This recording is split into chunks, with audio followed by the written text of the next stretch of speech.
के दिल में, जहां ख्वाब और मायूसी अक्सर टकराते हैं, तीन शख्सियतों की जिंदगियां एक दूसरे से जुड़ती हैं और हमेशा के लिए बदल जाती हैं। मोहन बस से उतरता है, हाथ में पुराना सूटकेस पकड़े, आंखों में एक्साइटमेंट और हेजिटेशन का मिश्रण। छोटे शहर का लड़का बड़े ख्वाबों के साथ मॉडलिंग की दुनिया पर फतह हासिल करने के लिए पुरज़म है।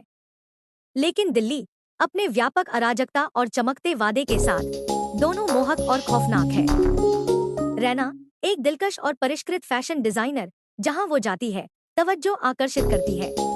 उसकी जिंदगी मुकम्मल लगती है, ग्लैमरस पार्टीज, सक्सेसफुल शोज और एक लग्जरियस अपार्टमेंट। लेकिन हकीकत में अकेलेपन और अनसुलझे अतीत के उदासी की एक दुनिया छिपी है, जिसे वो अपने सधे हुए बाहरी रूप के पीछे छिपा कर रखती है। शहर के एक कोने में आफिया अपना छोटा सा कैफे चलाती है।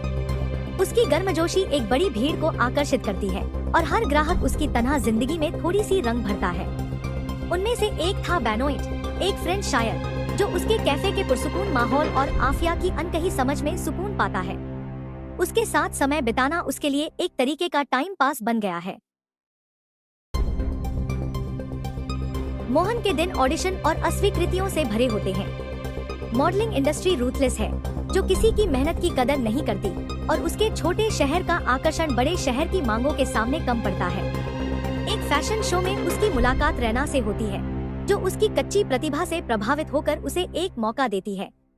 इस अवसर से दोनों के बीच एक गहरी दोस्ती की शुरुआत होती है।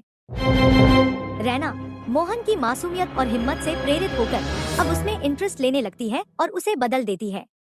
अब दोनों एक गहरे रिलेशनशिप में चले जाते हैं, जिसमें कोई पर्सनल बाउंड्रीज नहीं बचती। दूसरी ओर आफिया अपनी शांत जिंदगी जारी रखती है और उसका कैफे लोगों के लिए एक सुकून और आराम वाली जगह बन जाता है, जहां लोग अपना मन हल्का कर लेते हैं।